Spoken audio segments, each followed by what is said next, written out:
Marc Bowker. How's it going? Good. How are you? Pretty good. You just get right to it. Just right to it. So Marc Bowker, for the people that don't know you, you are the owner here in Lima of Alter Ego Comics, which is also live at the lab. And then you are one of the shareholders or stakeholders in Legacy Arts. Right. Which I just found out is a nonprofit. Correct. You guys are doing awesome things for entrepreneurship and stuff in and around Lima. So we've met a couple times, never really got to get into deep discussions as far as either of our stories or anything, but I've always heard really good stuff about you. So I wanted to get to know a little bit more about, what led up to this point for you, and then kind of talk about where we're at now and what the plans are for the future. Cause you just dropped a little piece for us and was like, we won't spoil it, but you got some cool stuff going on. So yeah, as far back as you want to start is fine. Or it can be, from last year. We'll go back to the very beginning. But okay. So I own Alter Ego Comics. That's what most people know me for is Alter Ego here in the Lima area. And this is our 20th anniversary this year. So that's kind of a big deal. That's huge. Starting as an e-commerce only business in 2003, and then we opened the brick and mortar store in 2005. Okay. So I just go, rather than having two different dates to worry about, I'm like, okay, we started the business in 2003, even though it was home-based. Yeah. But that's when we started. Still a business. But I guess we'll go back just a little bit before that. Yeah. And I'm not from this area. My wife is from Lima, but we moved here in 2000, so 23 years ago. So 3 years before we started the business. Did you know, not to cut you off, but did you know that there was a term for that? Alexa Miller hit me with the term. No. Were you thinking the same thing? Term for what? That there's a term for when that happens, that you're considered a trailing spouse? I've never heard that term. I don't think that's an accurate usage, not to correct you. But okay. Yeah, so my understanding of trailing spouse, and I should say, so my first gig here in Lima was working for the Chamber of Commerce. So I did that for 5 years before. Okay. So while I was starting Alter Ego as a home-based business, I was working at the Chamber. Mm-hmm. But there was a lot of discussion about trailing spouses at the Chamber and making sure that they were getting to see all that Lima Allen County had to offer. Okay. So my understanding of the term is, a doctor gets recruited by St. Rita's or they want them to come here. Gotcha. And then that doctor may have a spouse, and then that's the trailing spouse. So someone takes a gig here, whether it's at P&G or at one of the hospitals or at Ford, and then you have the trailing spouse that shows up. You might be able to something too. Yeah, that's when she said it, I'd never heard it, and I think she wasn't thinking of it that way either. So that's a big part of what the nonprofit pro-business organizations want to focus on in our community is making sure, a lot of times the entertainment that's available, the shopping that's available, the food options that are available, those are of more importance to the trailing spouse than to the person who's taking the job here. Makes sense. So that's where that comes from. Okay. So we actually both moved here at the same time. Although my wife, Angie, is from here, we got married in 96, and we lived 4 years in Metro Detroit before we moved. I'm from the Detroit area. Okay. And then we reached a point of, we had our first child. He was 6 months old. We were both commuting 45 minutes each way to work, a lot of highway driving, and we were looking at buying our first home. And, I started looking at the cost of living in Lima and said, hey, what do you think about moving here? You can get so much more house in Lima, Allen County. Hasn't changed much. No, the cost of living is still very reasonable here. And it's a great place to buy that first home and raise a family, start a business. That's a good launch pad for sure. Yeah. Yeah. So what was the professions that led up to, jumping into entrepreneurship? Was there a lot of different jobs that happened for you, or was it? Oh, yeah. Yeah. In fact, I did a Facebook post about 6 or 8 months ago, and it was really aimed at my kids. I have 3 boys, 23, 21, and 14. And, all the kids that are graduating from high school, and, the parents and everyone is like, so what are you going to do? What do you want to do? Yeah. What college are you going to go to? What are you going to major in? And none of us know. It's a very small percentage. Yeah. The people that want to be doctors, lawyers, engineers, teachers, those are about the only 4. Maybe law enforcement, military. There are people that have an innate desire to do those sorts of things. And then there's the rest of us. Yep. So for me, my first job was at age 11. I was a paper boy. back now I sound really old. That was my first job. Yeah. And from there I went to having a paper route and bagging groceries at a grocery store at 14. And then I became a cashier, and then I bussed tables at a country club. And then I worked at a music store, retail, and Sam Goody Music Land for back in the day, for people who remember Yeah, I those remember Sam places. Goody, yeah. So my background, when I looked back over all the jobs that I had prior to starting my own business, there were two threads that came out, and it was sales and marketing. And those led me to where I am now as an entrepreneur, working in retail, having a lot of sales and marketing stuff to do when it comes to that, and also in our live event space, Live at the Lab. That's also sales and marketing. So. But I did what was expected of me at age 18 and went to college and got a degree in history because I thought I was going to teach history. And turns out I didn't like teaching, or I didn't like high school teaching. That's where I did my observations. And so, yeah, like a lot of people, I have a degree that I'm not using. A lot of people argue with that, like, well, yeah, you still, the history of comic books, that kind of fits together like a puzzle Maybe piece. something that you could still be doing now without that degree. Yeah. So I was very fortunate in that my grandparents, helped pay for me to go to college, so I wasn't left with a lot of debt while I was trying to figure out what I wanted to do with myself, and then got a degree that I turned out didn't use. My first job with a degree was waiting tables. So that's you take the job that you need to make ends meet while you're figuring stuff out, and that's where I'm just a huge. I'm not anti-college. Yeah. I'm just more, especially because the cost of higher education has far exceeded everything else on the planet when it comes to inflation. Right. And I think that there's a lot of kids where they feel an obligation to either make their parents happy or grandparents or keep up with their friends, when really they should take that gap year and figure out what's going on, or they should get a job with the trades, or at least learn a skill so that they can decide if that's the direction they want to go in. So anyway, long story short, that's how I ended up as a retailer, as an entrepreneur. I couldn't agree more, honestly, because especially with the college side of it, you're not, and even like when you're choosing, as an entrepreneur, what business route you want to go down, you have no idea until you just try stuff. And when kids haven't even had a chance to step outside of their hometown, be around different people besides just their group of friends, experience a whole bunch of different stuff, how do you expect them to make that decision? Well, and your 20s are supposed to be for trying out different things. Trial and error. Try everything. I mean, so many kids aren't getting their first job in a lot of cases until they're 16 or 18. Although I just discovered that I guess it's 14-year-olds can work in Ohio and several states. Yeah, there was some news story that was on the other day. I think I know 15, but I never knew 14. Yeah, so 14 might be a thing in Ohio. It's definitely a thing in some other states. And my youngest just turned 14, so I'm like, all right. Well, all my kids have worked in my business, through the years. Just helping out with different things, whether it's packing and shipping boxes or working at events or bagging and boarding comic books. Are any of them still currently working with you? No. Gotcha. No. Okay. My youngest is going to start.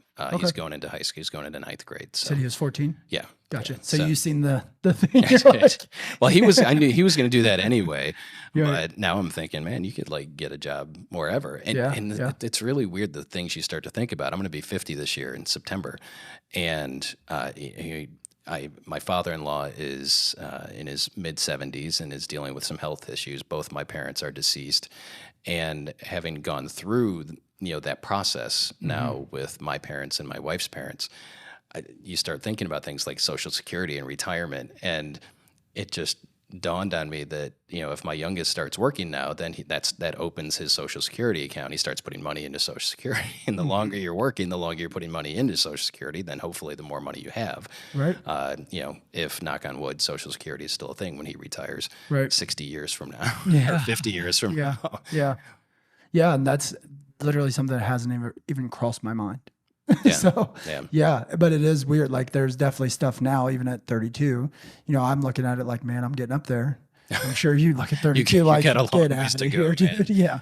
But there's a ton of stuff that I definitely think about now that never even crossed my mind, when I was 20, or especially 15, 18, 25. I mean, even probably 26, 27, I wasn't thinking long term. I was still thinking about what's right here now. But the beauty of it is, in those 20s, that's when I learned the most stuff. Like I felt like I was just constantly failing all the time. And I was like, why is nothing working out? But now that I figured out what I want to do, it's like, oh, okay. All that stuff actually mattered. And I learned a decent amount from all of them. And it was huge.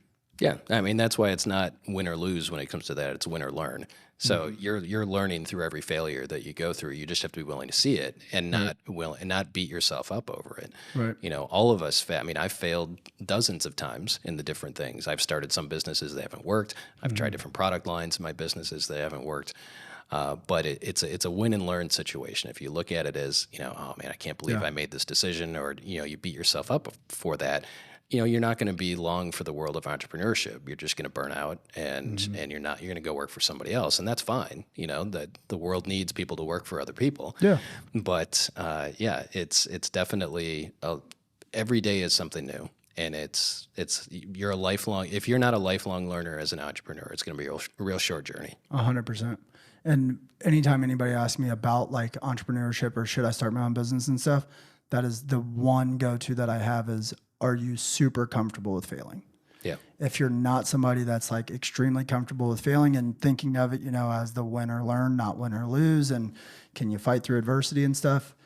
If the answer is no to those, you're probably not going to do that well.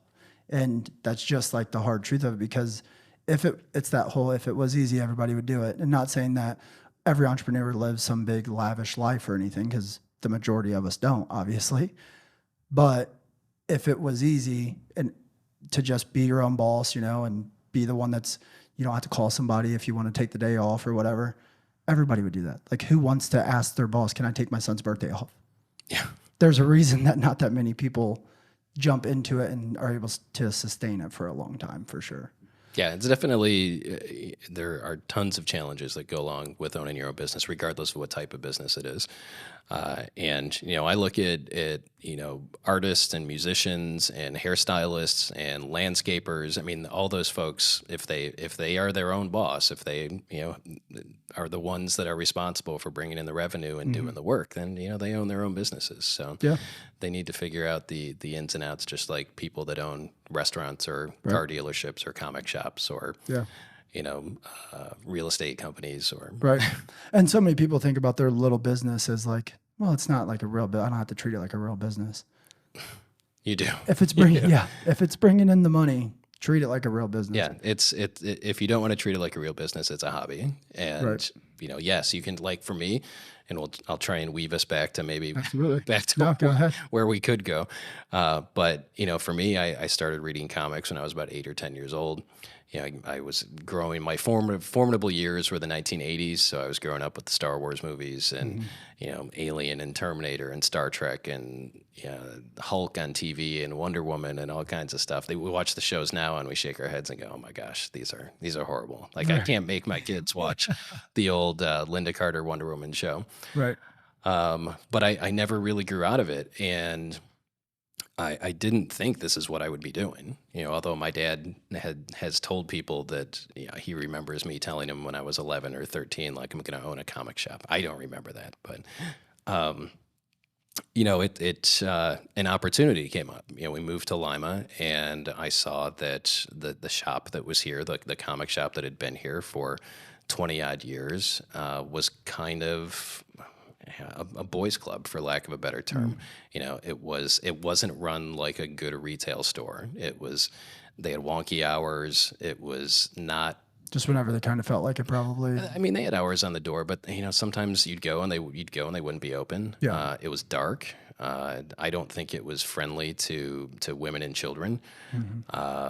And I saw an opportunity. And the first thing I did is I reached out to that owner. I said, "Hey, you know, I kind of have a background in marketing. I'd like to, my mission is just to get more people reading comic books. Can I help you market your shop?" And, you know, when he found out that I expected him, I didn't want to get paid. I was like, "You don't need to pay me, but you're going to have to pay something, whether it's for advertising or to get better lighting in here or whatever." And, you know, then that ended the conversation. Oh, I'm sure. And then I thought, you know what, I can do this better, and decided to give it a shot. So leading up to that, there was no like entrepreneur journey before. Well, outside of, I had never started any other business, but again, I had learned how to interact with customers from a very young age, from delivering newspapers. I knew how to handle money. Working for Sam Goody Musicland, I managed a store when I was in college. I knew how to follow a planogram and build an end cap display and, how to market that stuff. And waiting on tables, that was one of the, I think everybody should have to wait on tables. I was just about to ask you, out of all of those jobs and, those different threads, which one of those and what skill set that you learned from them do you think is the most valuable that you have today and that's helped get you to this point? I mean, they all had strong customer service ties and also being able to work with a variety of different people. And I think those are the two most important, being able to provide top-notch customer service and help customers without being walked on by customers. There is a difference. And being able to interact and function alongside people of different ethnicities, different backgrounds, different religious beliefs, different socioeconomic levels. Yep. So actually, I think I got a lot of that in high school. I went to an all-boys Catholic high school in Detroit that was 40% black, and not everybody was Catholic, even though it was a Catholic school. Right. And introduced me to all kinds of kids that I would never have had an experience with, or I hadn't had experience with prior to that point. And then when I got to college, I went to Xavier in Cincinnati, so another Jesuit Catholic university. And there were kids there who had never been around anyone that didn't look like them. And that just blew my mind. And so I was very fortunate. It still happens. Well, absolutely. Yeah. And you see that a lot in this community. Right. Because we have our silos that we're all in. So being around kids of different backgrounds when I was 14, 15, 16, 17, playing sports alongside, different kids, hanging out in social situations, just, being exposed to different cultures, I think that helped me a lot. And then being able to work in those job situations where, waiting tables, here I was in my early 20s, just about to get married, and coming from a very, stable background, working alongside, single mothers that are trying to raise their kids and can't find babysitting so they can work their shift, and, older guys that maybe are regretting some decisions that they made in their lives, and now they're waiting. And this isn't to throw any shade on waiting tables, because you can make an excellent living. I mean, I've often thought, like, there were days with Alter Ego where I just want someone to tell me what to do because I have to make all the decisions, and I would long for those days of, running food out of the kitchen and that fast-paced food service world, and then being able to go out after work and blow off steam. Yeah, and turn it off. Yeah. Yeah. Like you weren't at home thinking about the last table that you waited or the order that got messed up. You leave work at work and you're not constantly thinking about it. So this is kind of a long rambling way to get there, but no, we'll take all of it. I think, working retail and work, customer service jobs and jobs where you have to, work alongside people that may not have the same beliefs as you and may not have the same amount of money as you do. It really, I think, is helpful, and it's helpful to us as the human race, to be able to not always be surrounded by people who are just like us. Yeah, I couldn't agree more. My personal opinion is, like, when somebody asks me what's the most important skill trait, I think that sales in general is probably like the strongest skill set that somebody could acquire to be successful in entrepreneurship. I definitely got a lot of that from bartending and waiting tables, for sure. And I learned probably the most of my life bartending, waiting tables, working in kitchens and restaurants, because it's such a huge array of different backgrounds, different stories. And like you said, like, I've never even thought about, like, I was 23, 24 making great money bartending, thinking that I'm living large. And I didn't even think about, you're literally working right next to a single mom that's, like, struggling to find the babysitter. And there's always the guy in the kitchen that you're like, this was his last resort. No offense to the guy in the kitchen. No, they're usually the coolest person there, honestly, most of the time. But yeah, it opens your eyes a lot. And dealing with the general public is definitely something that everybody should do at some point in their life. Yeah, absolutely. For me, when people ask me that, it's always food service. I think everybody should have to work in a restaurant. It's very humbling. Yeah. Like, it keeps you grounded, you know, and you get the diversity of the different people that you're dealing with. You learn how to, like, that table is being rude as hell to me. I still have to give them the same service and I know they're not going to give me a tip that this person over here is going to get, and all that stuff. Like, it's very, very good skills going forward in life. Well, and I think just to put a pin in this part of it maybe is just to take pride and do your best regardless of what your role is in that environment. If you're the dishwasher, be the best dishwasher that there is there. You know, if you're a busser, be the best busser, be the best food prep guy, be the best server, be the best hostess, you know, be the best assistant manager or general manager, because that's how things work. And take pride in what you do. I tell my kids every day when I drop my youngest off at school every day, and the last thing I say to him is do your best. You know, I still say it to my 21-year-old when he's going to work. You know, make sure you do your best. Is that something that came to you with time, or do you feel like you had that mindset, you know, when you were 21? No, I think it was, you know, when I became a parent and as my kids got older, and it was, you know, do you have kids? I do. Okay. Actually, I'll have another one here in like maybe 7 days. Any minute now. Yeah, literally. Like, we might have to stop this at some point. She might pop. One of my, it's not a concern as a parent, but you know, I want my children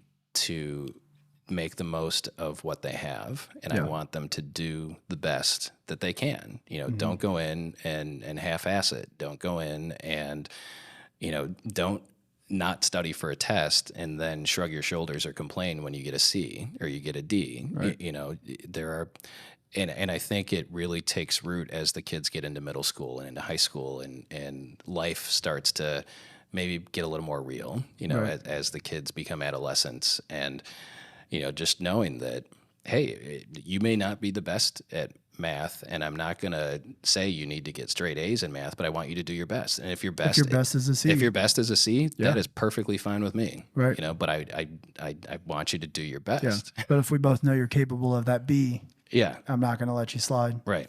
Yeah. So with those lessons, right, do you feel like your parents poured, you know, like, we have these specific values and, like, do your best into you? Did you guys have kind of like those pillars that we're supposed to kind of grow up standing on, or are those things that you kind of have acquired over time and are now trying to pass on to them? I think it's a little bit of both. You know, I look back at you know, my childhood and my adolescence, and I know that I didn't do my best in a lot of situations. I did not want to disappoint my parents. You know, it was that sort of situation where if I got a bad grade, not only did I feel bad about getting the bad grade, I felt like I was disappointing my parents. Right. So there was that respect for them, and that feeling that, hey, you know, I need to really try to make mom and dad happy. And maybe that's, you know, on me for having some sort of, you know, attention complex or something. I don't know. I was the oldest, but I mean, there were only two of us, but I was the oldest.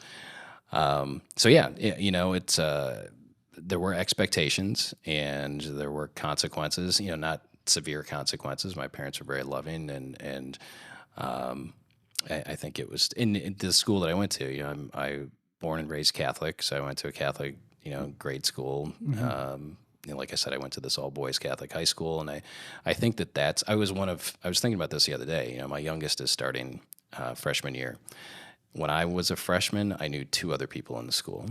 And then that's the education system difference between a major metropolitan city like Detroit and Lima. Like when we moved here, and I found out that everybody knows everybody. I found out that the Catholic high school was co-ed. My mind was blown. I was like, "There's no option for, like, you know, an all boys or an all girls school." Right. Because, you know, sidebar, I went back and worked at my old high school as the admissions director for 2 years. Okay. And I would go out and talk about the school at like 30 different grade schools, trying to get kids to go there. So I don't remember where I was going with this. I think the discipline at an all-boys school in the 80s and early 90s, Again, not like crazy Yeah. discipline, Yeah. but Things that stuck we with were you. there to learn, and for me, there were no distractions. You weren't trying to impress the pretty girl in the front row, and Yeah. so it was a unique environment that I think really laid the foundation of my work ethic. Do you have pillars that are like, a set of values, or just even if it's just like those mantras of do your best?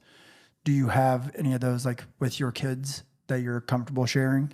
Like, for instance, I know like, so my son, the last thing that I say to him every single day before he goes to school is be a leader. Or just when he's going out, like if he's going to go stay at his friend's house, it's always be a leader. And then the only other thing that we say regularly is I'll say, how do you get better? And he's like, do the hard things. Like I'm trying to pound it into him now. He's only 7, but just, if you want to get better, you got to do the hard stuff. It's not going to come easy. So those are just 2 things. I'm curious if, somebody that's raising boys that are older now, I'm very curious, like kind of how that's played out. And if, you missed them at the 26, 23. 23, Yeah. if you missed them with the 23-year-old and, you're circling back to the 14-year-old and trying to. Well, the way I live my life now is different than it was when my 23-year-old was 14. Mm-hmm. I'm a lot more regimented in my days. Mm-hmm. So listening to your mantras with your kids, I'm sitting here going like, nope, I don't have any other than do your best when Which that says a lot when they walk out the door, or I let them out of the car at school. But my day, I'm very protective of my mornings and my evenings to some degree, because those are the times that I have the most control over my days. So before everything gets chaos with yeah. So one of the things that I've been doing for about 1.5 years now is this thing called a digital sunset. That basically an hour before I go to bed, I turn off all my screens. So whether it's TV, phone, tablet, Kindle, I love that phrase. any of that stuff. Yeah, digital sunset. Never heard that And before. I love it's helped me fall asleep faster. It's allowed me to get better quality sleep, because we hear about the blue light coming off of our screens, and 75% of us probably think it's BS, and it really doesn't matter. And the other 25 know that it's real, and they still can't stop. Well, and we can't stop doom scrolling. We can't stop checking our email. So this is a good example with my youngest. So I'm trying to remember where I was. I was at a work function that went long. It was in the evening, and my wife was out at another function, and a neighbor has a 6-year-old, 7-year-old, and asked if we would watch the kid, and my son agreed to watch him, and then I came home, and it was about I don't know, 8:15, 8:20. It was actually after 8:30. My digital sunset is 8:30, by the way. Okay. So I get home after 8:30. My 14-year-old is watching the neighbor kid. And I think my son thought that I was going to take over, and I just like pointed to my watch. I'm like, digital sunset. I'm going upstairs to read. Right. You're in charge of watching this kid. Make sure he's still in good shape when his parents come to get him. So that's where I hope that my youngest seen how much I protect my sleep, and my wife does the same thing. We really value a solid 8 hours of sleep, knowing that that's what science says, that most of us need 7 to 9 hours of sleep. There's a lot of people that get less than 7 hours of sleep. There's a lot of people that don't track their sleep. Yeah. The health ramifications for not getting 7 to 9 hours of sleep. I shoot for 8 hours in bed. Are endless, from heart related, weight related, all mental health related, all that stuff from not getting enough sleep. And so many people wonder, why do I feel this way?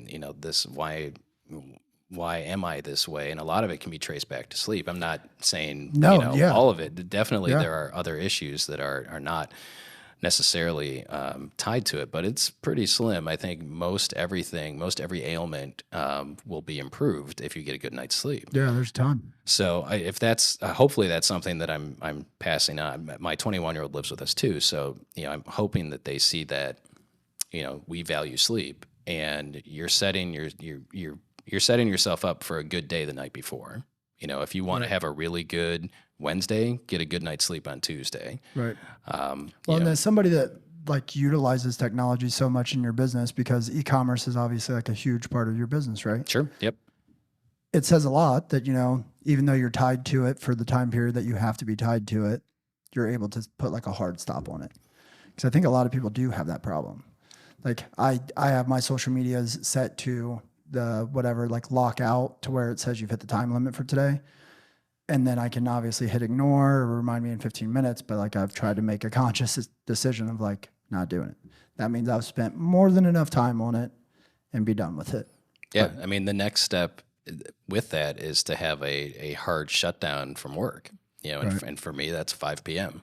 I'm usually not checking my work socials. I'm not checking work email after I get home. I'm fortunate that I can do that. Again, I've been doing this, for enough years. In the early years, I mean, my wife was taking the kids on vacation without me. I think it happened 3 times. Really? Yeah, that's a sacrifice. Well, and that's like I remember very clearly the summer that I started the business in 2003. I did not go. They were visiting relatives in other areas, and I was just like, I can't. I'm in the middle of this. I'm here. Do you regret that now? No. No. No, I'm because, like I said, I think that only happened 3 times in the last 20 years, and most of them were in that first 3 to 4 And years. I'm sure he's more than made up for it with other vacations. Yeah, and that's that's another priority for us is we take at least one big family vacation every year. My wife's a teacher, so we usually go once everybody's out of school. We'll take a week or 10 days and go someplace. And I think about the vacations that my family has been able to take, part because of my business, but part because I think we look at vacations differently than my family. My parents looked at vacation. Like for my parents, it was, let's go to Washington, D.C., let's go to Virginia, let's learn the history of the United States. Right. For us, it was, let's go to Hawaii, let's go to Cancun. My family's a beach family. Yeah. So they want to go. So are we. The kids want to go and just enjoy water and the beach. But or go to Disney or those sorts of things. And I think about, like we took our family to Hawaii in 2018. I never went to Hawaii as a kid. Right. I didn't. Yeah. So I like to think that we're doing things the right way. And all the kids said that was their favorite vacation. Did that come though? Like, at what point? Because you've been in business for 20 years. At what point do you feel like you were really able to have like the actual work-life balance that it sounds like you have now? Was that 10 years in, like more of a recent thing? I would say. And how did it come with like, was it the success that created it, or was it just time and you started realizing? So I'll dive into what I alluded to earlier. This is a good kind of segue for that, or a good time to get into that. So in 2016, let me go back a step. So when I first started Alter Ego as a brick and mortar, we rented space. So we rented space for 4 years over on Elizabeth Street next to Cupie, where the quilt store is now. So not too far from here. Gotcha. From where we're recording this. Yeah. And I learned pretty quickly that we had outgrown that space, and I wanted to buy a building instead of renting. And so we bought the building that we're in now in 2009. In 2013, we were named Small Business of the Year, by the Chamber of Commerce at their annual awards thing. We beat out some well-established businesses with multiple locations, and it just felt really, really good, to do that. So that was 2013. And then, in the years before and after that, we had some unexpected family deaths. My mother-in-law passed away at 60. Of breast cancer after a 20-year battle with breast cancer. And she was very close to my kid. She ran the cafeteria at St. Charles here in Lima. And, so she saw my kids every day. The cafeteria is actually named after her now. There's a plaque on the wall. Oh, wow, that's awesome. So she died in 2012. And then in late 2015, my brother-in-law at age 40 had a heart attack and died. So, and he was another one. He coached my kids in baseball and football and other things. So we had those hit our family really hard, but I didn't process them very well. I I need to take care of my family mode, make sure my wife's okay, make sure my kids are okay. And I didn't make sure I was okay, which brought me to 2016. And my wife and I are celebrating our 20th anniversary in Cancun. And I have an anxiety attack, like a debilitating, we have to go home early because I just could not get myself together. Oh, wow. And that led to this journey, mental health journey of being diagnosed with anxiety and depression, and actually having a physical ailment at the same time, which was really part of it. I started experiencing pain in my left leg, and it was turning red, and all this stuff was happening in Mexico, and nothing against Mexico, but in my brain, I'm thinking I'm gonna like die in a Mexican hospital. I'm never gonna see my kids again, and that's the way my brain was operating. So this was like March of 2016. Was the source of that just stress, or? It was stress Gotcha. and not processing, the deaths in our traumas family. yeah. And I mentioned the award from the chamber. Like, we were on this up and up and up projection, and then things started to fall down a little bit. Gotcha. And so I had kind of The sky is falling feeling, and peaked as an entrepreneur, and I'm like, is this it? Like, are we not going to do anything of substance anymore? Right. Is business going to be bad? Are we going to have to shut down? and flash in the pan. Having this anxious brain that, going back and not realizing that I had it because I hadn't talked to anybody about it. Like, I didn't know that not everybody was feeling the same way that I did. Right. I have this monkey brain that's just always on and always chattering, and I would always think like worst case scenario. One example, when my youngest was in kindergarten, he would take the bus home from school. My father-in-law lives across the street from us, and every day, pretty much, like, when I knew he would be getting off the bus, I would get anxious about him not being able to get in our house. He would go to walk across the street to my father-in-law's and get hit by a car. And so 3 p.m. every day, I start to wig out a little bit. I mean, this was, again, back in like 2015, 16, give or take. Right. And so the anxiety diagnosis put me on the path to meditation and to exercise and to taking care of my mind and my body, and the not being ashamed to take medication. I was like, there's no way I'm taking any pills because I don't want to be addicted to anything. And, so I was put on, some medication to help And a me lot with of it. men feel weak. Yeah. Yeah. And they Like, feel like they need help. yeah, or- there's nothing wrong with me. This isn't going to do anything. I can fix this myself. Exactly. That's usually the consensus, I think, is men thinking I can fix it myself. Yeah. Well, I couldn't, I went through 2 or 3 months where I was sleeping 2 to 3 hours a night. I lost 15 pounds in 2 weeks. And I still had to MC a chamber event. I had to be at my job every day and supervise my team and give them direction. Face on every day. And this mystery ailment was like, I couldn't stand up for a certain amount of time. I was only comfortable when I was laying down. This thing eventually got diagnosed, and it's one of the myalgia diseases. You've heard of fibromyalgia. Well, this is erythromyalgia is what I have, and it's 1 in 100,000 people get this thing. Oh, wow. And I was the lucky one.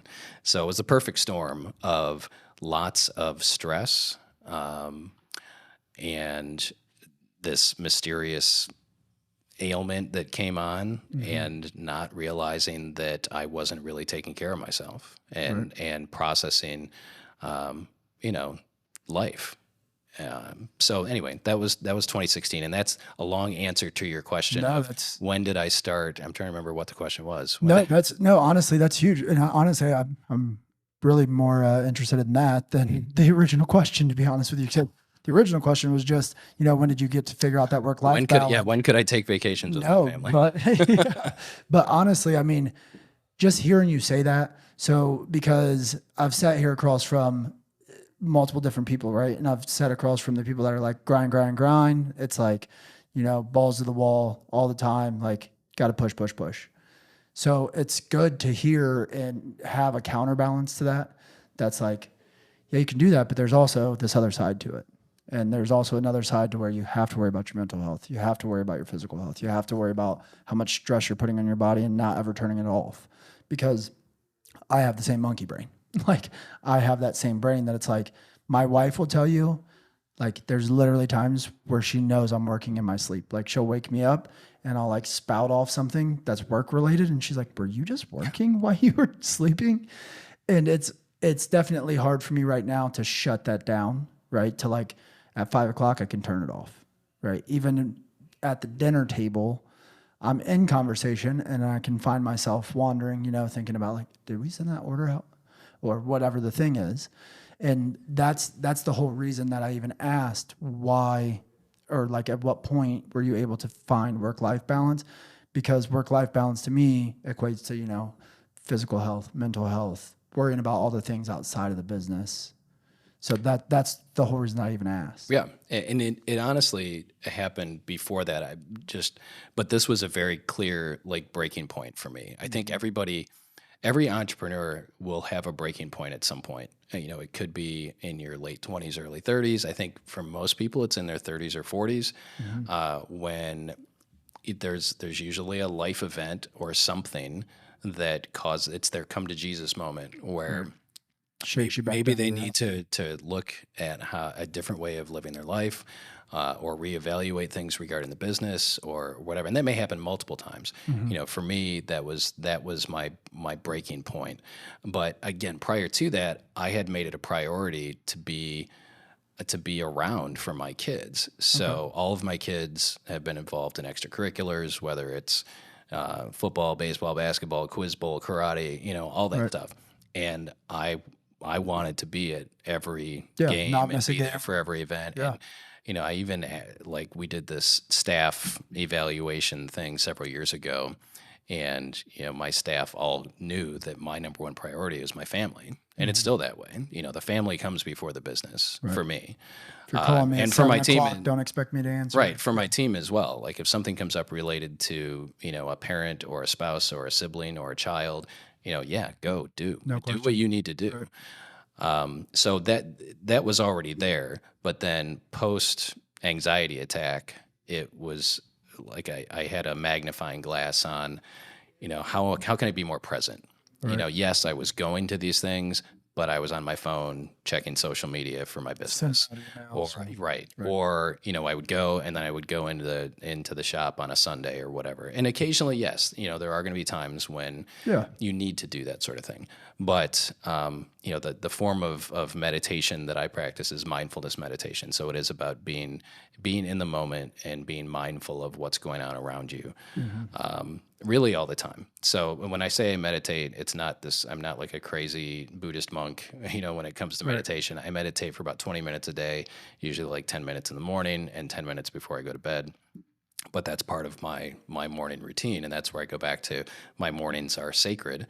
So I think one of the times we ran into each other was at a morning event that the chamber was doing. Yeah, the breakfast. I won't do sunrise those. breakfast room. I won't do those anymore. Like they wanted me to participate or MC or whatever. And like my time to exercise, to meditate, to read, I call it investing in myself, but it could be, doing an online course. It could be creating content. It could be whatever.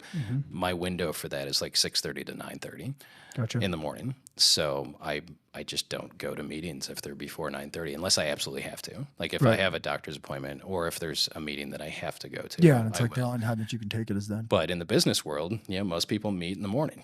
And again, I feel like I'm at a point in my career now and in my life's journey where I can say no to those things. And that's another kind of set your own boundaries and like stick to them. That's another takeaway for entrepreneurs, and people have probably heard it before, but being able to say no, like you don't have to say yes to everything. You don't have to be accessible all the time. Yeah, no. And that's like, if I see a message come through, a message came through this morning before I left my house on the business social page. And I'm like, I'm not answering this until 10 o'clock. We open at 10. This is what I'm going to answer this, not at a different time. So, I think that's honestly, I would have to say maybe one of the hardest, like even aside from, like scary bank accounts being low or like bills being due, employees leaving, whatever it is. That's honestly probably like the hardest thing about being an entrepreneur is figuring out like the accessibility part of it and not letting it control your entire life. It took me this long to figure it out. It took me 20 years to figure it out. And my That's solution is, It's a long lesson to learn. it is. And I mean, when I started, and when I started in 2003, when I started my business, my e-commerce phone number was my cell phone. And I was getting calls in the middle of the night, from people in different parts of the world. Right. And it just didn't dawn on me. I'm like, hey, maybe I should not do this. Maybe I need to spring for that 800 number or whatever that service is. But the biggest thing that has changed my productivity and my focus on work is putting my phone in work mode. If you have an iPhone, you have that feature. You go into settings and you have focus or work. So between 9 a.m. and 4 p.m., the only people that can get through to me on my phone are my wife and children. I don't get any alerts from any social media related to the business. Right. And no one can contact me via text or phone unless it's my wife or my kids. Wow. And then at 4 o'clock, all the notifications come through, and I give myself an hour to go through those. Between 4 and 5, I return any phone calls, text messages, respond to social media messages, those sorts of things. And the thing is that's like so doable for most people. Like if you really just only took that 1 hour, you could probably knock out most of your messages and texts and emails and Facebook responses in like the first 30 minutes of that, if you were just dedicated to that, instead of letting it interrupt your day all day, get you sidetracked, interrupt family time, all that stuff. Yeah. The deep work blocks are really important. Giving yourself 30 or 60-minute time chunks where you can really do focused work on what you need to do. Yeah. And then taking little breaks in between there too. Giving yourself 10 minutes to walk around your building or to stretch or to do 10 push-ups in your office or, whatever, so that you're not just sitting at a desk working in 30 or 60 or 90-minute chunks, realizing that as humans, our brains aren't designed to focus for more than 90 minutes at a time. If you're in a meeting someplace that goes longer than 90 minutes, you've lost, most of the people at that table because everyone's got no focus. They need to be to get up and move around and do something different for 10 or 15 minutes. Yeah. And then they can dive back into it again. Well, and I use the focus feature on my phone, and I use I just use that basically as do not disturb, right? Like right now my phone's on the focus. And then I use sleep. So like my digital sunset, which I'm going to use that word for sure. I'm definitely going to borrow that from you because that's... I borrowed it from someone else. So I can't believe I've never heard of that though. But I do use that. So my wind down is what it says on there or whatever. Starts at 9:30 and then bedtime's 10:15. So it gives me like that 45-minute gap. But I did not know that I could set a work mode and then just like select which people I want to allow notifications from or whatever. Yeah. And it just blocks everything else out. And I haven't been doing this for too long. I've only been doing it for a couple of months. Yeah. But I will It's a great idea. I got it from one of my coaches, and this has changed my productivity. Like I could leave 2 or 3 hours earlier to go home. Right. If I need to go to a football game or something, then Well, I don't feel bad about getting it done. And you think, and this goes back to your original point about customers being able to reach us. It's insane when you think, because many of us are friends with our customers now. Like on social media, they send you a friend request on your personal Facebook page or Instagram or whatever. So not only are people able to reach you on your business social accounts, but now they're able to reach you on your personal accounts as well. And they may have your phone number so they can text you, and they post a question through Google My Business, and they do, all this. They post something on Yelp, and they do. It's like the equivalent of them popping up in your window and then in your door and then leaving a note on your car. Well, then you have, and God love them, you have the customers who use like 3 or 4 of those. Like they don't get an answer when they call. So then they send a message, and then they send an email at 2 a.m. and then they send another one at 3 a.m. because you didn't get back to them. It's like, it's 2 o'clock in the morning. I'm not going to get back to you. Yeah. But yeah, thinking of all those little interruptions, those micro interruptions that happen during your day that take you out of whatever you were doing before, and then how long it takes to get back into, get your mojo going again, to focus on that. At first I felt like I can't do this. Like I need to be able to respond to people, and it's just not going to work. But now that I've done it, I will never go back again, and man, it's a little scary at first. And yes, you may miss an important call along the way if you don't plan ahead and be like, I need to let this person's call come through. But you'll still have that hour at the end of your day, or however much time you allot to circle it, back, yeah. where you can follow up with whoever. And the other thing is knowing when you're at your best. Like for me, I'm at my best in the morning. Right. So that's why I leave that chunk in the morning for me to focus on taking care of myself. But then when I get to work, like I am deep work until lunch. So because that's when my brain is at its best. And then in the afternoon, from 4 to 5, I'm probably at about 60% Yeah. or 40%. I'm perfectly capable of responding to text messages and phone calls Right. at that You time. don't need all your brain power to do that. Yeah, I don't need to be creative. I just need to be I need to be reactive. And I can do that in the afternoon when I'm running on fumes. Well, that might have just changed the game for me, because as you're saying it, it's clicking for me. So I'm a very early person, and I start work like pretty much right when I wake up. But I get I like the amount of work that I get done in like a 4-hour stretch when I'm just by myself in deep work. Nobody's calling, nobody's texting. I'm blowing these guys up, but just sending them messages like as I'm in that deep work, I get so much done, and I probably do 4 times more in that first 4 hours than I do for the next 8 as far as work goes.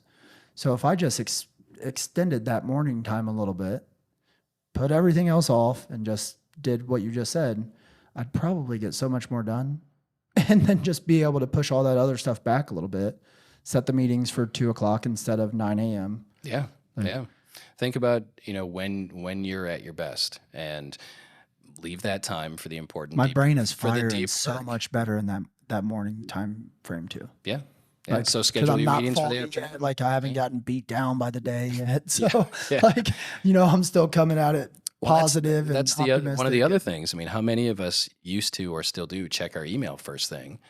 That's the worst thing we can do. Right. When you check your email first thing, you're at the mercy of your inbox.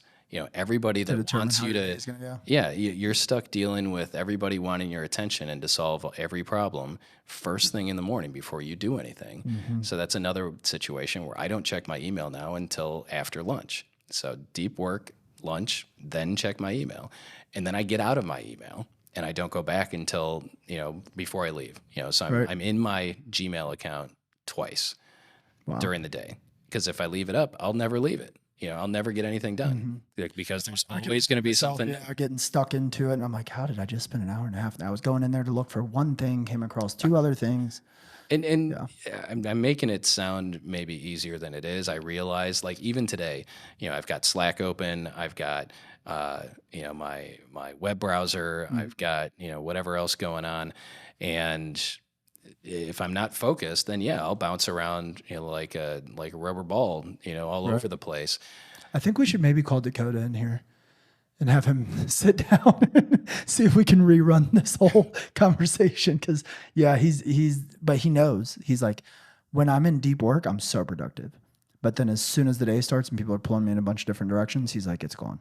Like that moment's gone, and it's just all over the place. You got to take control of your day, so that you're not spending the whole day in reactive mode, reacting to what other people want you to do instead of what you need to do to, that whole work on and in your business, to be able to work on your business without having to put out a bunch of fires and being pulled in different directions. So crucial. Yeah. It's not easy, by any stretch of the imagination, and you have to commit to it. It's one of those things again where, we all know we should be getting more sleep.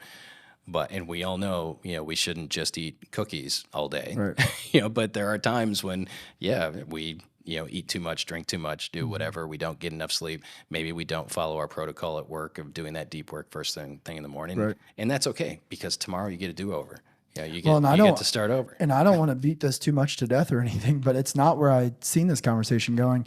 But it is very interesting to me, because I think that like productivity and, how people structure their day, and people that are, in a lot of people's eyes and facets are successful, is very interesting to a lot of people that want to figure out, like, how can I be more productive? How can I get more out of my day than I'm currently getting? So you had mentioned that, and I don't know if you're okay with disclosing it or not, but you had said something about, like, I learned this from my coach. So you're actively, like, working with a personal development coach, or is it like a time management thing? Is it an entrepreneur thing, or is it just you as a whole? It's all of that. So the first thing I did was I went through a 300-day coaching program for myself to become a performance coach. The program's called Heroic. Okay. And I'm not exaggerating in saying that this Heroic program, more than anything else in my nearly 50 years on this earth, has changed my life more than anything else. As I mentioned earlier, lifelong learning, and I read a lot. I listen to a lot of podcasts. I've purchased online courses. I've done things to improve my business, to improve myself. Heroic is kind of an all-in-one for me. So I'll send you a link. I'm an ambassador for the program. I'm a certified coach through the program. But even I think every entrepreneur needs a coach, and I had heard that for years, and I kind of stayed away from it like a hot stove. That just I don't know if this person's really going to be able to help me. Yeah, well, and nowadays coaching and stuff, like it's so hard to shake the used car salesman stigma. It is, and that's where everybody's a coach of something. With Heroic, I felt that the founder, Brian Johnson, is very genuine. So my wife and I both went through this program in 2022, and we actually went out to LA in December to the graduation thing. And part of this was running a Spartan race, which I'd never done before. So for those that aren't familiar, Spartan is a 5K, but with 20 obstacles in it. So like a Tough Mudder, but with the obstacles. And my wife had just had both of her knees replaced 6 months before we did this, and she wanted to do it. And she's like, "You can go on. You don't have to wait for me. You can go ahead." And I'm like, "No, I'm going to wait for you. We're going to do this together." And Devin, it's probably tied for first as the best day of my life. Going through this program with her, going through the obstacle course, conquering. I have a thing with heights. I was doing the height obstacles, and people were encouraging me and getting me through it. My son and I just did our first Savage race, 2 weeks ago, maybe. Yeah. Yeah. It's those things are amazing. I never would have thought that was something I was going to do. I never thought I would be carrying 100-pound rock, around, this thing, or, all the different things. So we went out and did this thing in December, and I've drank the Kool-Aid with Heroic. Yeah. But I do think that there's a need especially in the entrepreneurial space. And we were talking before we went live about for male entrepreneurs, and this goes back to the mental health stigma of getting that mental health coaching and productivity coaching, because again, we kind of feel like, hey, I either have all the answers, or I don't want someone telling me what to do, or who knows what. Right. So right now, 2 months ago, I hired my first coach for myself, because I struggle with decision making. I struggle with, what makes. And it's hard when you're the one that's always making all the decisions. It is. Yeah. It is. We have my wife and I have a running. It's not a running gag, but she knows not to ask me what I want for dinner when I get home, because I'm like, I can't make another decision. Tough. I tell my wife all the time, I'm like, just whatever. And that's when we go out. That's when we order takeout. It's not that I don't care about this stuff. It's just like I'm so burnt on making high level decisions that the little stuff, I'm just like, it doesn't matter. And I do want to make it clear that I'm not expecting her to make dinner. We're either making it together, or one night I cook and one night she cooks. But when I get those questions at the end of the day, and that goes back to my brain, my brain battery is so low at 5 or 6 p.m. that I'm just like, I can't do this. So anyway, I did hire a personal coach that I'm very happy with. And it's something I probably see myself having a coach as long as I'm an entrepreneur.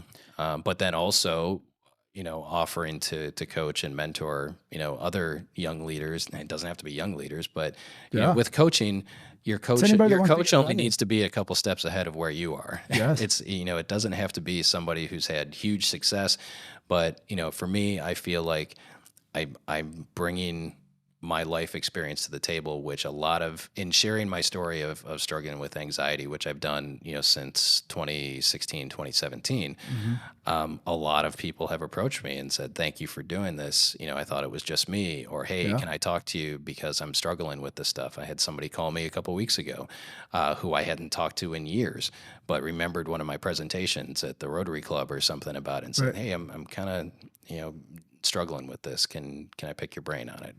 Is this normal? Is this whatever? I have to clarify, I'm not a doctor, I'm not a licensed Right. therapist or any of this stuff, but We just had you know, that conversation we this need morning. we need to be able to help each other through these hills and valleys of entrepreneur life, but also life in general. Yeah. It's with the way our world is, there's a lot of negativity, there's a lot of anxiety, there's a lot of stimulation, there's a lot of inputs. And, if we don't know how to process those things, then we're going to have those breakdown moments. Yep. And some may last longer than others. And we also don't know how to be good examples for our kids. So we want to, for me, I want to set a good example for my kids, and I want to help others, who may have been dealing or who may be dealing with things that I've dealt with before, and I think I came out the other side pretty well. Yeah. So yeah, that's where I am today. Yeah. And me and Cam and I mentioned it to you before we kind of went live here. We've been talking about that exact thing, because as we talk to, like when we decide who we want to talk to here, just like you said, your coach only has to be, 1 or 2 steps ahead of you. So like, as you probably seen in the email, like it's aimed at high performing people, right? And to me, that doesn't mean like Jeff Bezos or like an Alex Hormozy only or whatever. It's just anybody that's even 1 step ahead of me or is doing something that I want to be doing. Or if I'm like, this dude's a really good dad, like I want to talk to him more about like what makes him a good dad. How did he, learn how to parent better, blah, blah, blah. Or if he's a good husband or an entrepreneur or whatever it is. And as we start talking to these people, because we've talked to a good array of people, there's like this common thread, especially with the men that we've talked to, of just not knowing where to turn with the mental health aspects of things. When things get tough, like, am I the only one? Am I the only one that's like sucking at business right now and feels overwhelmed and is neglecting my wife when I get home and not spending enough time with my kids, breaking down about that? Or am I the only one that's failed? And it's like, no, we've all been through it, but everybody's just scared to put it out there. And as soon as you do, just like you've experienced, people start coming out of the woodworks like, oh, me too. Thank you so much for talking about that. Can you help me with this? And we just need a space that like guys are able to go. And it sounds like you found that space for you. And we want to try to create some type of space, whatever it ends up being, because it's obviously a newer idea now, but it's just like, we see what it's capable of doing. And when you have that person to lean on or those guys around you, it makes it so much easier to navigate. Yeah, you're absolutely right. And I think more people are coming to that realization. It's again, it's a huge swing right now, and it's really cool to see. Yeah, and I do just want to reiterate and clarify. None of this is easy. It takes work and sticking to your protocols and being able to, there are going to be mornings that I don't think I have time to meditate or I don't want to meditate, but I know that if I don't do it, I'm not going to be on point. For me, it's getting 30 minutes of exercise. That's another. I know the days that I don't exercise, by the end of the day, my mood is significantly worse than it would be, than when I do exercise, because of the positive mood boost that you get from physical activity, from exercising for at least 30 minutes. And again, it could just be going on a walk. It doesn't have to be CrossFit. It doesn't have to be CrossFit. Right. Yeah. It doesn't have to be powerlifting or like doing some ridiculous feat. Yeah. But the people that do find that and they do enjoy that, great. Absolutely. Good for them, because I know a lot of people have found a home at CrossFit or that they've been able to accomplish things, right? Yeah. Powerlifting and but it doesn't, and I think that intimidates a lot of people. Because they think I have to do that if I want that outcome. Right. When in reality, I walk on a treadmill. I was just about to say, you can walk on a treadmill. That's it. I walk on a treadmill. Watch TV, walk on a treadmill for 30 minutes, you still feel better. Yep. And that's like, for me, I treat myself to watching 30 minutes of something that probably no one in my house is going to care about except me. Right. And so that's my time. This off. Yeah. There's so many people, they have that me time with the TV, and my wife and I tend to watch the same programs, but if I'm going to watch something on my own, it's going to be on the treadmill. Right. But I think that have you ever you might probably heard of him, Rob Dyrdek? Mm-hmm. Yeah. Have you ever seen like how insane he is with that concept now in his life? So he basically, when he wakes up, he starts off with like a brain game. He does like 10 minutes of like a brain teaser game, and they're always different or whatever. And then right after that, he like scores, how do I sleep? How do I feel going into today? You know, like he keeps track of, they've built, he says he's wanting to release like a dashboard, but he's paid a bunch of people to like build this dashboard for him of when I exercised today and I ate these things and I kissed my wife goodbye and I did all this stuff, blah, blah, blah. I felt like this about my life at the end of the day. And he like asks his wife, rate our relationship 1 to 10 at the end of the day. How are you feeling today? And he's like, and then I noticed the threads of, you know, when I skipped exercising, by the end of the day, my life to me felt like a 6. When I exercised today, it felt like a 9. Or just when you do all those little things, they add up and it makes your outcome and your thoughts of how your life really is so much different. And it's tiny things. Yeah, and that's what Heroic is all about. So there's a coaching component, but there's also an app. And the app has targets that you set in 3 core areas: your energy, your work, and your love. So you set your targets, you set the virtues that you want to embody within those targets, and then as you accomplish those targets, you swipe them. And you can look back and see, you know, when like you said, one of my top love targets is to kiss my wife every day. Right. And I don't need necessarily that reminder, but if I get to 8 p.m. and I see that I haven't swiped kiss my wife yet, then I better damn well kiss my wife. Right. But that's, you know, I've used this app for almost a year now, and it's another one of those things. It reinforces positive habits.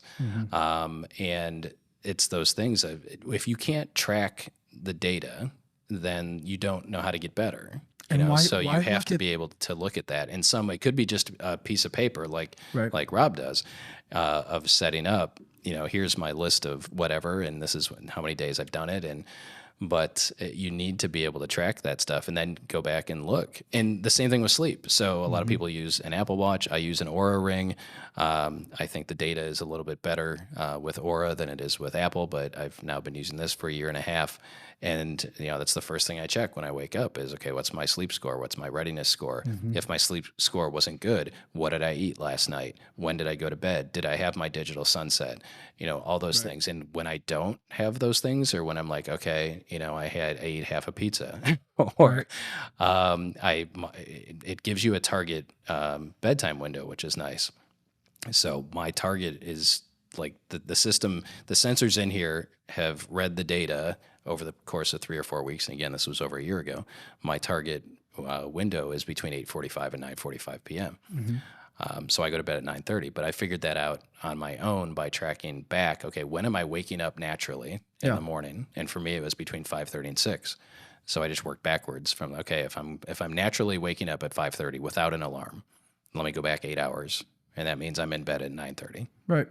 So anyway, this is no, that makes sense, and I don't understand why people don't look at life more like they look at, you know, business or whatever it is, to where it's like, just look at the data. Like, people just, you know, go about their lives, but if you ask them like, hey, can you go build me this e-commerce site? They're going to go through all the steps and they're going to look at like the analytics and the SEO and blah, blah, blah. Like, why not do that with your life? Like, it's so much, so much more. We need to get curious. As a society, I think we're curious about some of the wrong stuff. Like, we're curious about, you know, what's going on with the people in that sub at the, you know, at the bottom of the ocean. What's going on with this celebrity dating so and so? What's going on with Elon Musk and Mark Zuckerberg? Is the government really trying to kill us all? Yeah. Instead, we need to turn inward and get curious about ourselves. And you know, why do I feel bad after I drink too much? You know, why do I do this, that, or the other thing? And then figure out what you're going to stop, or what you're going to start, what you're going to stop, and what you're going to continue doing. And the easiest way to improve is to stop doing something that isn't helping you get to where you want to be. So figure that out. You know, if you're falling asleep to the TV every night, stop doing that. Right. You know. And I like that you said, just to clarify, none of these things are easy. Like, they're hard to implement and to actually apply in your life. But another common thread of everybody that I've talked to, and just the people that I, you know, somewhat look up to and stuff like that, is you got to do the hard stuff. Like, you're never going to find growth and change in comfort. That's not where it lives. It lives right outside of that, on the other side of doing hard things. And it doesn't have to be go run some ridiculous race or go do some huge physical feat. It can just be changing your habits because it's hard. Stop eating the whole sleeve of cookies. Like that could be just as hard for somebody as me saying, I want to go run this ultra marathon. They're just as hard. They're just hard in different ways, but you still got to do the hard stuff to get some type of growth out of yourself. Yeah. Yeah. I mean, I would definitely recommend when you, this last little blurb that you said, there's a documentary on Netflix called Stutz.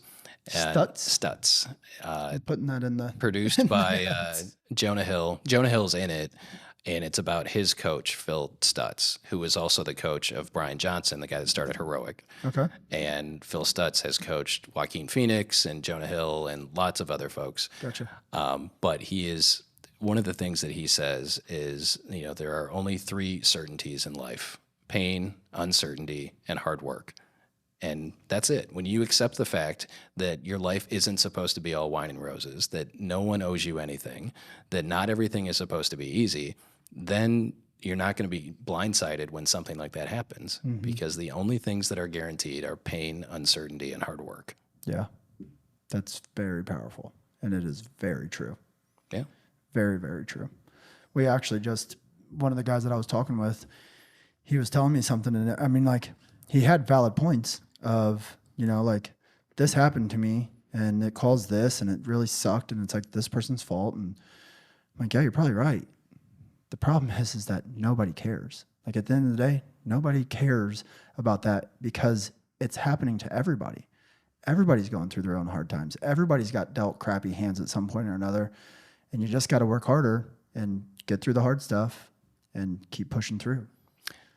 One of the things I usually say before I start talking about, the deaths in our family and struggling with anxiety, everybody has stuff. My stuff isn't any better or worse than your stuff or anybody else's. We've all got these things. And I think for a long time, none of us realized that was true. We thought, we saw friends, family, schoolmates, whatever, and we thought their life was perfect, right, and our life was crap. Everybody's always got it better. There's always something, and when we share those stories, we get to know each other a little bit better, and we get to find those commonalities of, I dealt with this, that, or the other thing.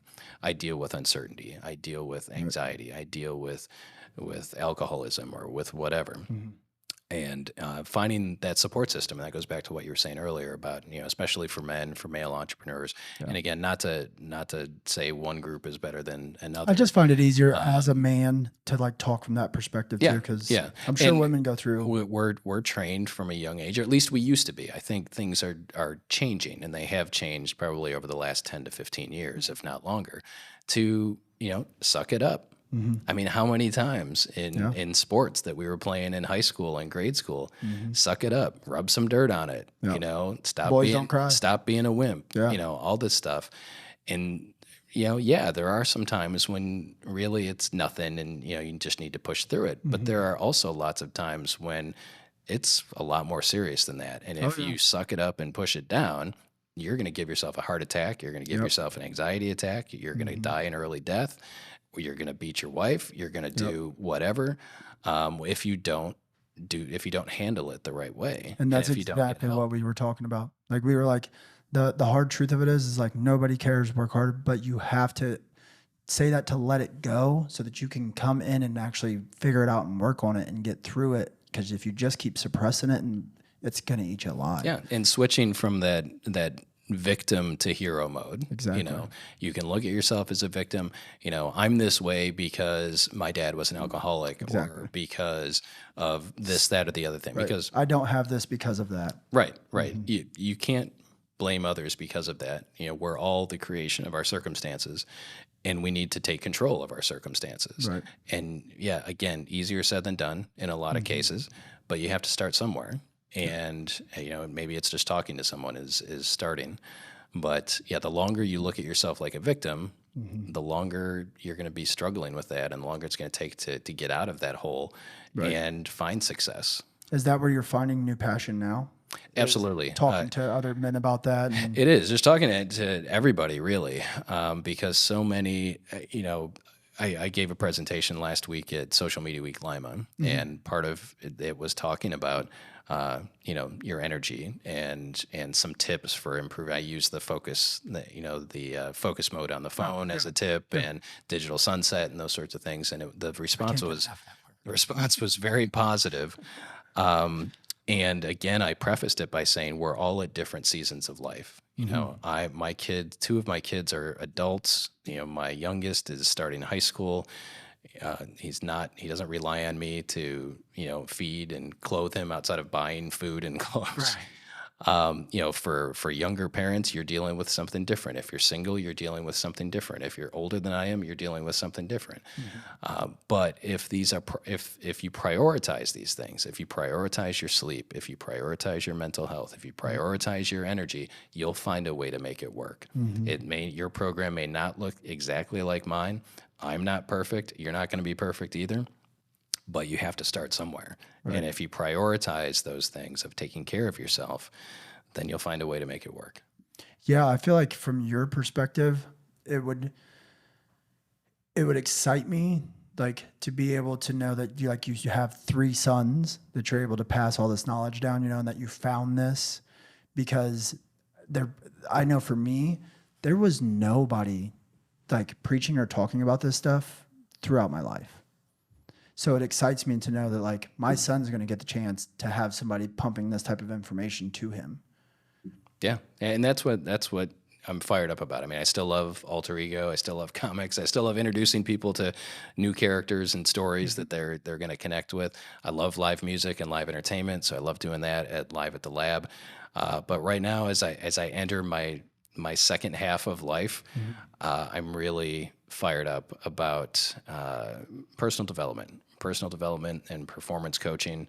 What a great time to be talking to you, because we didn't come into this conversation thinking that this was the direction of the conversation, but that's also why I try to leave it pretty open-ended and not go through it as, let's hit number 1 through 10. We got these 20 questions for you, because we would have been talking about, entrepreneurship and just, what were the stages like of your business and what was the tough time in the business. And to me, this stuff is so much more powerful because it still applies to entrepreneurship. Like, it applies to every aspect of your life instead of just what applies to entrepreneurship. Because this is advice that, like, there's not any guy that I can think of off the top of my head that this wouldn't apply to. I should say guy or girl, but just anyone. Yeah. Anyone in general. But yeah, there's just not anybody that this doesn't apply to. And I'm very thankful and blessed that I've, at least been curious enough to start to try to learn about it at an earlier age. But I can't imagine, your 14-year-old, your 23-year-old, my 7-year-old being equipped with those weapons to live out those tough years of like adolescence in your 20s when you're trying to figure things out. And the earlier that you get a jump start on that, I can't imagine like how exponentially better you could become. Yeah, absolutely. Yeah, it's very, very powerful. So I do have a couple questions that I want to make sure that we hit about your business. All right. So I know that e-commerce is the larger side of most people's businesses, right? Is brick and mortar still like your bread and butter?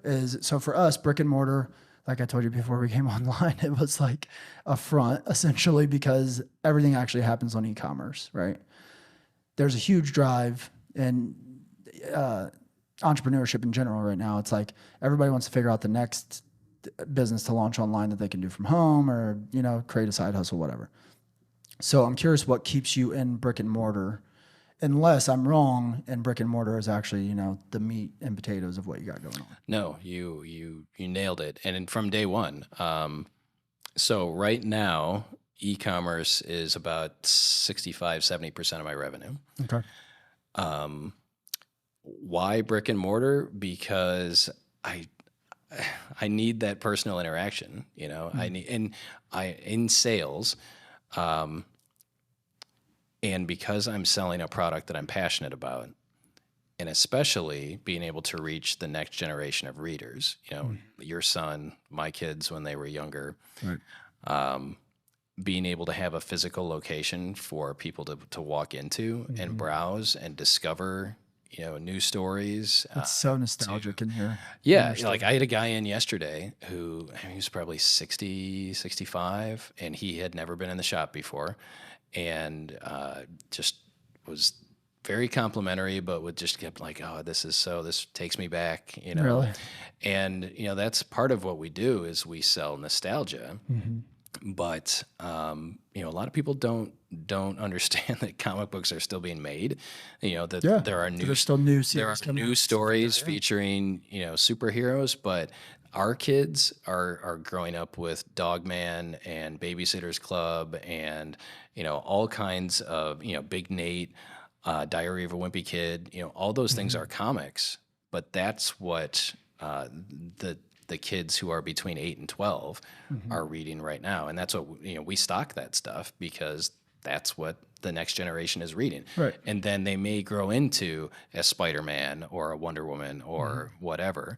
A lot of people just think comics are superhero only, but comic books are just another form of entertainment, like TV, movies, To novels. where they go down all different genres and avenues. Like if you want to read a sci-fi comic, a horror comic, a romance comic, a western, a real like we've got, comics about Michael Jordan and Muhammad Ali and Joan Jett and all this stuff that everybody wants to tell. John Leguizamo did his autobiography as a comic book. John Lewis, Congressman John Lewis from Georgia, chose to tell his story as a trilogy of graphic novels, of comic books, of living through the civil rights movement and then going on and being elected a congressman in Georgia. So yeah, there will always be comics. A lot of people say comics started with cave paintings, but the reality is that the American comic book really started with Superman in 1938, give or take. So we're coming up on almost 100 years. And that's still pretty young. Of comic book storytelling, right? Yeah. So that goes back to your question. Like, I would much rather be a guide for someone in a brick and mortar store and place a comic in their hand than ship a package and only engage with someone via email. Yeah. It's great. It helps pay the bills and allows me to do what I love to do. But the brick and mortar experience for lots of different things isn't going away. And I don't know if it's like, I don't know if it's maybe just because it's the mindset that I have, I guess. But to me, like, because I always talk about like, to be a great entrepreneur, I think that you have to have a different drive than just money. Like you have to care about something else besides just money. And I don't know why it is, but I feel like a lot of online only businesses, for whatever reason, to me, it seems like they're just more money driven.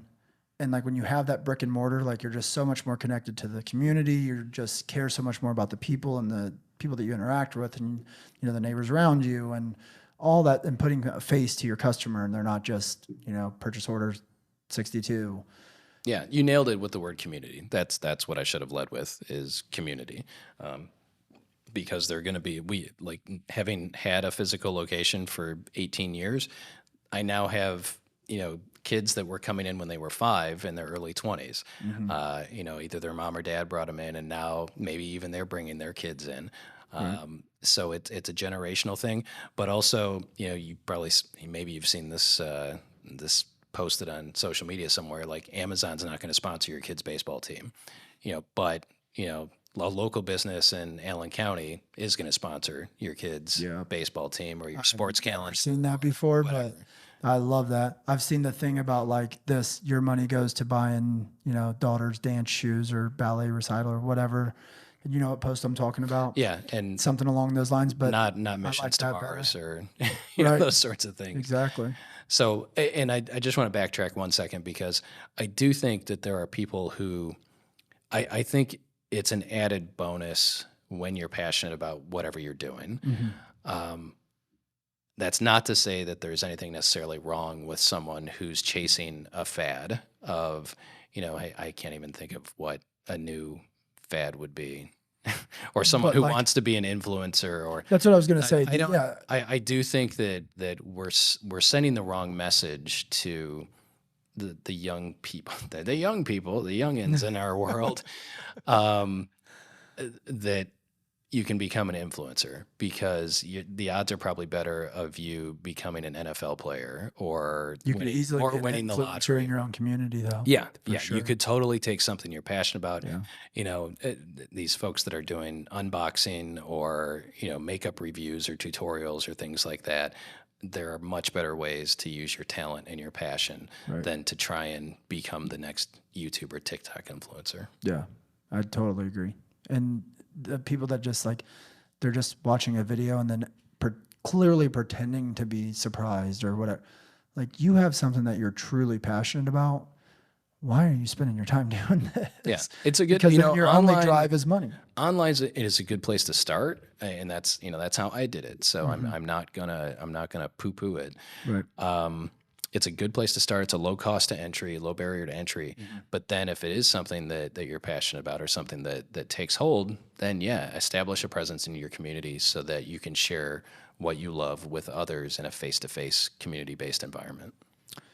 Yeah, I totally agree. And you've said community now a couple of times. After you said it. Yeah, yeah. But I am curious, when you look at, like, to me, and this might just be ignorance of not knowing the, you know, the industry that you're in. So when I think of a comic book, right, I think like there's got to be thousands of places to buy comic books, I would assume, right?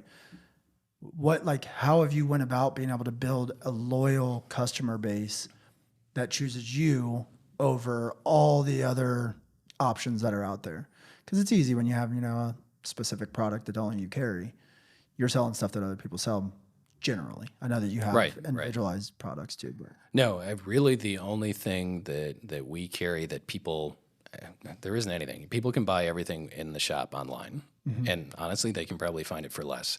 So because every product, that's a pretty powerful thing to say. Every product we sell has a price on it that the publisher puts on it. You know, if you go buy a book or a comic or, you know, whatever, the price is on it. It's printed on the barcode. Right. So that's the margin. That's what we charge. We don't make up our own numbers. We go with the numbers that the publishers put on there. Right. But then, you know, Amazon sells it for 30% off and people are excited because they got a great deal.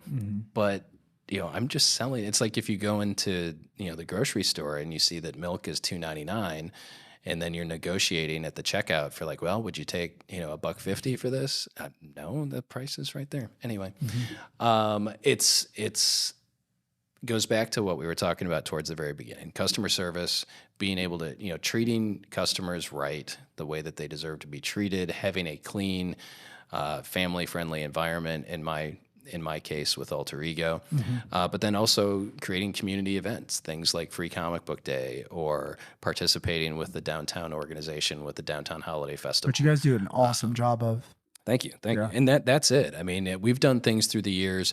We've done kids' craft days in the past. We've done game nights. We've done ladies' nights, which is the opposite of what you think it is, where we really just invite women to come and discover comics in a non-threatening environment because some women feel like, you know, they watch Big Bang Theory and see that the comic shop is a when it's place. Just a bunch of guys drooling over them. Right, right. And that's, you know, my wife is an equal owner in the store, and I'm like, hey, I want everyone to feel welcome in this place. Right.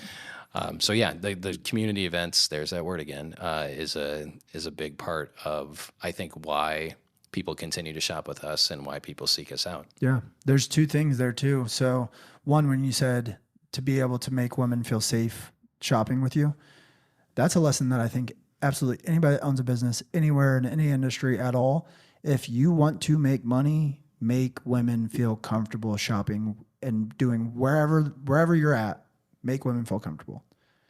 You will do 10 times better. Like, because, you know, we have bar restaurant experience. It doesn't matter what it is though, because obviously a bar is like one of the most hostile environments for a woman usually. If you can make a woman feel comfortable there, your business will do great. And it's funny to hear you say from, like, you know, comic book store, like, it literally doesn't matter what industry it is. If women feel comfortable shopping and spending money there, the data suggests that in most households, you know, the women are the ones that make the purchasing decision. Yeah, they hold the check with a lot of things. Yeah. So, yeah, and there's no reason that women shouldn't feel comfortable anywhere.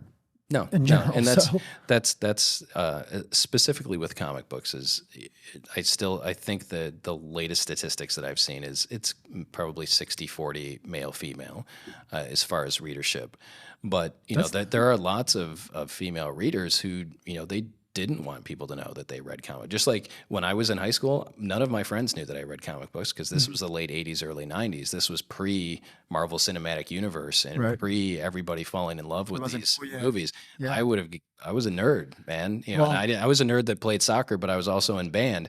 right. So I didn't Well, want that's to. got to be a good like stake for you as a comic book store owner. Is like I was here before this was cool. I don't. Yeah. Yes. But now it's cool to everybody. So, Yeah. and that's again exactly what you said. Everyone should be able to feel welcome and I want everyone to feel welcome in my shop, but Yeah. also everyone should be able to see themselves in the pages of a comic book. Yeah. And we're seeing that in movies and lots of other things. And you can always take things to one extreme or the other, but I do think that everybody should be able to see themselves within popular culture. Right. For sure. I completely agree. How have you been able to create that community online? Because that's where I feel like okay. it gets difficult. Yeah, so I made a very conscious decision when I started to take a very personal approach with my emails. Okay. So I still write every email that goes out for Alter Ego. I write every newsletter that goes out, and probably at least once a month, I have a paragraph at the top that I call Marc's Remarks, and I stole that I like that. from a comic book writer publisher whose name was also Marc, and used to have that in Marvel Comics when I was a kid. So I'll write a paragraph about something. It doesn't even have to be comic related. Like I've written about my struggle with mental health. One of the best open rates I've gotten on an email, their most popular emails, was back in it was probably 2017. Went on vacation with my family out west. We went to the Grand Canyon. We went to Las Vegas, and I sent an email that said, "I love my business, but I love my family more." And it was a picture of us at the Grand Canyon and talking about how you need to take a break and spend time with the ones you love. And I that was pre-anxiety. No, I guess it was post-anxiety. I don't know. But anyway, I was checking my email and I was just getting response after response saying, "Thanks for the reminder on this. Have a great vacation."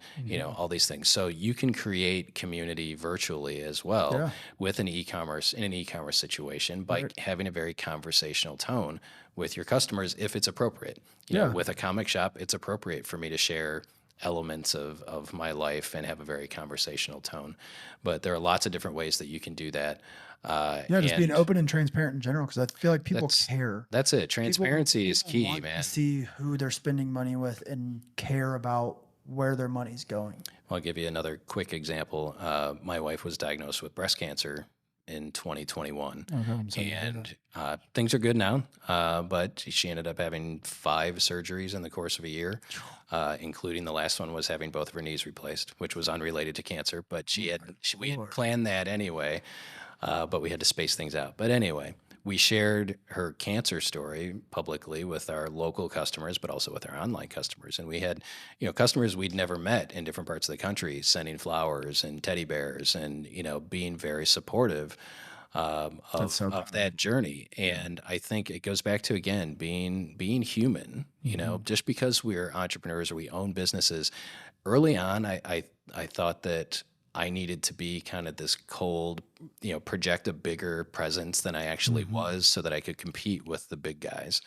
But our strength is actually our smallness in a lot of cases and our humanness and the transparency. Right. So that's the tip for e-commerce is just be honest and transparent and just be human. And people will either connect with you or they don't. And if they don't connect with you, it's not the end of the world. They'll be better served shopping someplace else. Right. But the people that enjoy that type of communication, they're going to support you forever.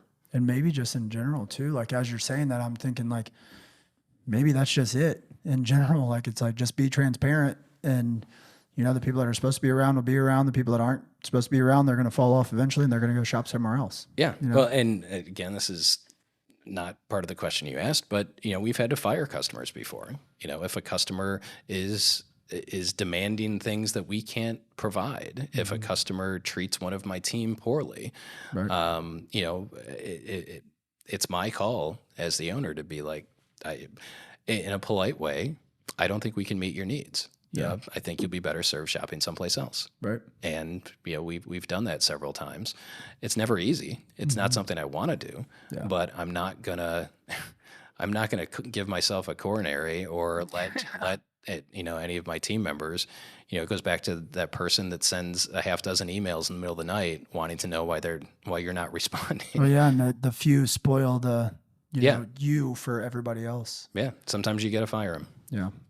So I think that I might know the answer to this because I feel like as a comic book person, somebody that likes, legendary films and stuff that have lots of quotes in them, I like to ask people, is there a specific quote that either like you hold, like true long term, or just one in general that's like relevant to you today that you find yourself kind of internalizing?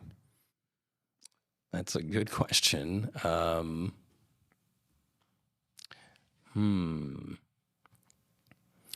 Well, there are a lot from the heroic program that I've gone through.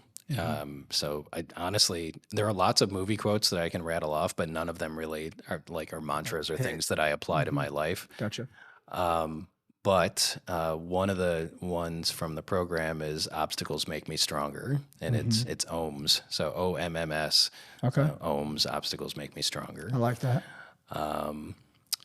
That's like me is another one. So if you rise to the occasion of a challenge, that's like me. And more just positive. No, I really like positive soundtracks. Plug for a book called Soundtracks by a guy named John Acuff. That's another one about kind of replacing the negative thoughts and the negative mantras that you may have with positive things going through your head rather than the negativity. Right. So yeah, they're usually these days it's obstacles make me stronger, and that's like me. Yeah. No, I really like that's like me. I like that a lot. I've definitely never heard that. And it's definitely something that as you wrap your mind around it and you see yourself doing more things, it becomes easier. But the flip side is that's not like me. So, if you're presented with an opportunity to do something that's not like you in a negative way, remind yourself that's not you like lost before you started. That's not like me. Yeah. It means you lost before you started. So, as we mentioned, your nonprofit is called Legacy Arts. Right. Obviously, we're called Building Legacy. So I'm curious. Usually, I ask, Building Legacy is, open for interpretation. Whatever you feel like it means, maybe that's what it means. So I usually ask, what does Building Legacy? When you hear that, what does that mean to you? And what legacy, do you want to leave? But since you also obviously have a connection to the word legacy, I'm curious just the word legacy in general, what that means to you. Well, what we use with Legacy Arts is we say leave your mark. So leave your mark on your community, leave it better than you found it, and that's really what I think of when I hear the word legacy. Is leaving something that's lasted. With alter ego, it could be maybe it continues after I'm gone. Maybe one of my kids decides to do something with it. Maybe I sell it to somebody else that wants to continue after I retire. Or if it doesn't, then there's fond memories and stories to tell, Right. Of people visiting the shop. So yeah, I'm going to go with leaving your mark, which is a little weird because my name is Mark, and we've realized that before. And we have shirts that Legacy Art shirts, and on the back it says "Leave your mark," and it's weird when my wife is wearing the shirt that said "Leave your mark." Oh, yeah. That can be interpreted a couple different ways for sure. Yeah, it's spelled differently though. So Yeah. my name is with a C. So I like leave your mark though. So one of our, our sayings, so like your leave your mark is make your last name mean something. And I think that leave your mark even keeps it more open to it's not even just about you, it's about the community, because it is like if you really want to leave a legacy, whether it's for your community, for your family, for your son, whoever it is, it's got to be bigger than just you. So I really like that. Yeah, thanks. Well, I really appreciated having you on. We went down a totally different path than I expected. But with that being said, I mean, the fact that we were already talking about this, it just reassures me that this is needed. Like, Yeah, absolutely. And that's why I'm excited about it, because I see a need. And every time I share something on social media or I speak publicly about anxiety or leadership or any of these things, there's a very positive response. So there's definitely a need, and I definitely invite listeners to follow me on. We'll go with Instagram.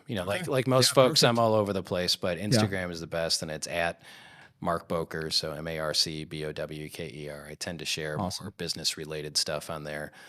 Well, we might see a shift. Yeah, well, I share both, and that's the other thing. Like, for Father's Day, I shared a picture of my kids when they were super young and a picture of my kids, last fall when we were at a Browns game. That's how you built that community, though, Yeah. for sure, is because people are invested in you and they see who you are as a person, and it makes it so much easier to do business with you, for sure. And I've definitely enjoyed getting to hear more about your story. I still have questions as far as the entrepreneur. You know where to find me, and I'd be happy to talk some more. Corner. But yeah, I really appreciate having you on, man. It's been really nice. Thank you. Thanks. This was fun. Absolutely. Well, thank you guys for watching, listening. If you guys got anything out of that at all, please feel free to follow us on all of our social media channels. We have a lot of cool stuff coming out, hopefully working with Marc some more, maybe putting this idea together of, building that community of guys and entrepreneurs that just need to have these conversations. So as always, we appreciate you guys, and get out there and make your last name mean something.